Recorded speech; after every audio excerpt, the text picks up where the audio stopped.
दोस्तों, सबसे पहले तो आप सभी को रमज़ान 2025 की एडवांस में बहुत बहुत मुबारकबाद। आपका दिल करे तो आप भी हमें कमेंट बॉक्स में मुबारकबाद लिख सकते हैं। आज हम आपको औरतों के 3 ऐसे काम बताने वाले हैं जिनके बारे में अल्लाह के प्यारे नबी हज़रत मोहम्मद सल्लल्लाहु अलैहि वसल्लम ने फरमाया है कि रमज़ान से पहले-पहले औरतें इन 3 काम को करना बंद कर दें, वरना रमज़ान के मुबारक महीने में उनका कोई भी रोज़ा, उनकी कोई भी इबादत अल्लाह की बारगाह में कबूल नहीं होगी। ऐसी औरतें रमज़ान में रोज़ा रखकर भी तबाह और बर्बाद हो जाएंगी। इसलिए आज का यह वीडियो आप सभी के लिए बहुत ख़ास है। आप इसको आखिर तक ज़रूर देखें और आप सबसे ये गुजारिश है कि आप इस वीडियो को लाइक करें या ना करें, मगर मेहरबानी करके इसे शेयर ज़रूर कर दें ताकि रमज़ान से पहले-पहले यह वीडियो ज़्यादा से ज़्यादा इस्लामिक माँ-बहनों के पास में पहुँच जाए। तो चलिए दोस्तों शुरू करते हैं दोस्तों। रमज़ान के महीने का हर मुसलमान बड़ी बेसब्री से इंतज़ार करता है, क्योंकि इस महीने में नेकियों का भाव बढ़ जाता है। एक नेकी के बदले में 70 नेकियां मिलती हैं। यही वजह है कि रमज़ान के मुबारक महीने में हर मुसलमान बुराइयों से दूर हो जाता है और अल्लाह पाक की इबादत में लग जाता है। मगर क्या आप जानते हो कि इस दुनिया में 3 बदनसीब औरतें ऐसी भी हैं जिनके बारे में अल्लाह के प्यारे नबी ने फरमाया है कि अगर औरतें रमज़ान से पहले-पहले इन 3 काम को करना बंद नहीं किया, तो ऐसी औरतों की कोई भी इबादत, कोई भी रोज़ा अल्लाह की बारगाह में कबूल नहीं होगा, बल्कि ऐसी औरतें रमज़ान में रोज़ा रखकर भी तबाह और बर्बाद हो जाएंगी। नंबर 1, हया और पाकीज़ा। दोस्तों, प्यारे नबी ने फरमाया है कि रमज़ान के आने से पहले-पहले हर औरत पर यह लाजिम है कि वह बेहया को छोड़ दे और अपने किरदार के अंदर हया और पाकीज़ा को शामिल कर ले। याद रखें, रमज़ान सिर्फ खाने-पीने से रुकने का नाम ही नहीं है, भूखा प्यासा रहने का ही नाम नहीं है, बल्कि दिल, नज़र और ज़ुबान की पाकीज़ा के मुबारक महीने में भी पर्दे से गाफिल रहती है। अपनी ज़बान को बेहुदा बातों से नहीं रोकती है, अपनी नज़रें झुकाने के बजाय दूसरों को देखने में मसरूफ़ रहती है, तो समझ लो कि शैतान ने ऐसी औरत के दिल में वसवसे डाल दिया है। अल्लाह ताला ने खुद इरशाद फरमाया है कि बेशक जो लोग पाकीज़ा कोई औरत रमज़ान के मुबारक महीने में भी अपनी हया को महफूज नहीं रखती है, अपनी गैरत को महफूज नहीं रखती है, तो ऐसी औरत की कोई भी इबादत रमज़ान में कबूल नहीं होगी, बल्कि ऐसी औरत रमज़ान में रोज़ा रखकर भी तबाह और बर्बाद हो जाएगी। अल्लाह के प्यारे नबी ने इरशाद फरमाया है कि हया ईमान का हिस्सा है और अगर औरत की हया ख़त्म हो गई तो फिर उसका ईमान भी खतरे में पड़ सकता है। याद रखें, हया वह रोशनी है जो औरत के किरदार को चमका देती है और बेहयाई वह अंधेरा है जो उसके नसीब को बर्बाद कर देती है, क्योंकि औरत की सबसे बड़ी इज्जत ही उसकी पाक दामनी है और एक मर्द की सबसे बड़ी जिम्मेदारी है अपनी बीवी की हिफाजत करना।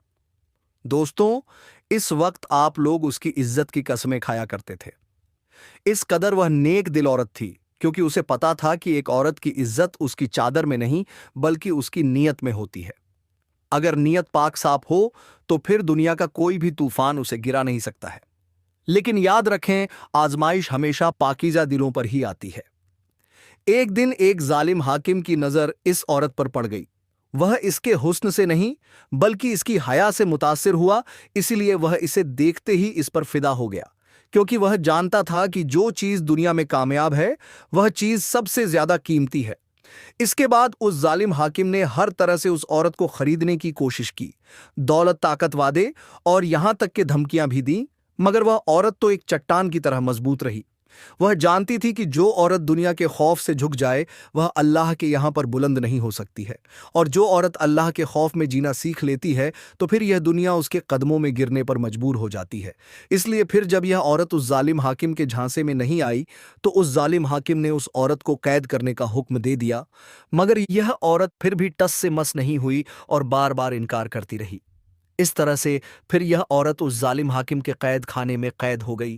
फिर ऐसे ही करते करते दिन गुजरता रहा, लेकिन इसने कभी भी अपनी इज्जत पर कोई आंच आने नहीं दी। लेकिन अब कैद में रहने की वजह से उस औरत का जिस्म बहुत कमजोर हो गया था, उसका चेहरा मुरझा गया था, लेकिन उसकी रूह चमक रही थी। उसका चेहरा स्याह हो गया था, मगर उसकी रूह 24 के चांद की तरह चमक रही थी। आखिरकार फिर इस औरत के सब्र ने उस जालिम हाकिम को टूटने पर मजबूर कर दिया और उसने इसे कैद से रिहा कर दिया। अब जब वह औरत कैद से रिहा हुई तो उसे देखकर लोग हैरान रह गए और सोचने लगे कि एक कमजोर औरत ने किस तरह से एक ताकतवर हाकिम को शिकस्त दे दी। फिर वह औरत कैद से बाहर आकर मुस्कुराई और कहने लगी, लोगों, औरत की सबसे बड़ी ताकत उसका हुस्न नहीं बल्कि उसकी हया होती है, और जिस औरत ने अपनी हया भेज दी उसके पास में फिर कुछ भी ना बचा। औरत की सबसे कीमती चीज इज्जत होती है। जो औरत इसे खो देती है तो वह बर्बाद हो जाती है, और अगर कोई औरत इसे बचा लेती है तो वह बादशाहों से भी ज्यादा कीमती हो जाती है। नंबर 2, जुबान की हिफाजत। दोस्तों, अल्लाह के प्यारे नबी ने फरमाया कि औरत के लिए दूसरी ज़रूरी चीज़ यह है कि रमज़ान के आने से पहले पहले हर औरत के लिए यह भी लाजिम है कि वह अपनी ज़बान की हिफाजत करें, यानी कि रमज़ान से पहले पहले बदजुबानी को छोड़ दे। याद रखें, रमज़ान में ज़बान का रोज़ा करना भी ज़रूरी है, क्योंकि रमज़ान सिर्फ जिस्म बल्कि दिल और ज़ुबान को भी पाक साफ करने के लिए आता है। आंसी, अगर कोई औरत रमज़ान के मुबारक महीने में भी गलत ज़बान का इस्तेमाल करती है, दूसरों की बुराई करने में अपना वक्त गुजारती है, चुगलखोरी में वक्त गुजारती है, गीबत और झूठ में लगी रहती है, तो समझ लो कि ऐसी औरत रोज़ा रखकर भी अपना ही नुकसान कर रही होती है। अब ज़रा आप सोचिए कि अगर कोई औरत अपने रोज़े के दौरान अपनी ज़ुबान की हिफाजत ना कर सकी, तो क्या ऐसी औरत अल्लाह की रहमत के महरूम होगी? क्या वह रमज़ान की बरकतों की महरूम होगी?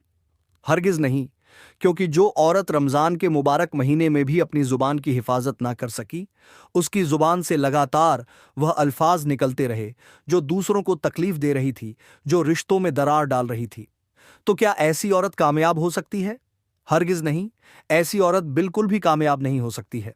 अल्लाह के प्यारे नबी ने इरशाद फरमाया है कि जिसने रमज़ान के महीने में झूठ और गलत काम करना ना छोड़े तो उसको भूखा प्यासा रहने की कोई ज़रूरत नहीं है। याद रखें, इंसान का सबसे बड़ा दुश्मन उसकी अपनी ज़बान ही है। जो कोई अपनी ज़बान को काबू में नहीं रख सकती है, वह अपनी इज्जत और नेकी को बर्बाद कर देती है, और जो औरत अपनी ज़ुबान के वार से दूसरों के दिल को ज़ख्मी करती है, तो ऐसी औरत खुद भी कभी खुश नहीं रह सकती है। बनी इज़राइल में एक औरत थी जिसकी ज़ुबान बहुत तेज़ और बेकाबू थी। हर वक्त वह अपनी ज़ुबान को तेज़ छुरी की तरह चलाया करती थी। वह अपनी बातों में दूसरों की इज्जत का ख्याल नहीं रखती थी। हर बात पर वह तंज करती थी। वह अपनी ज़बान से ज़ख्म देने को अपनी इज्जत समझती थी। वहीं पर दूसरी ओर उसका शौहर एक नेक दिल इंसान था। वह हमेशा सब्र से उसकी सख्त बातों को भी बर्दाश्त कर रहा था। हालांकि उसने कई बार अपनी इस बीवी को समझाया भी, जुबान का जख्म तलवार के जख्म से भी ज्यादा गहरा होता है, क्योंकि तलवार का जख्म तो भर जाता है लेकिन जुबान की दिए हुए जख्म कभी नहीं भरती है। मगर इसकी बीवी को कभी भी अपनी गलती का एहसास नहीं होता था। वह तो समझती थी कि अल्फाज बस जुबान में उठ जाती है, इनका कोई हिसाब नहीं होता है। अल्लाह हमें इन बातों पर अमल करने की तौफीक दे। अमीन सुम्मा अमीन।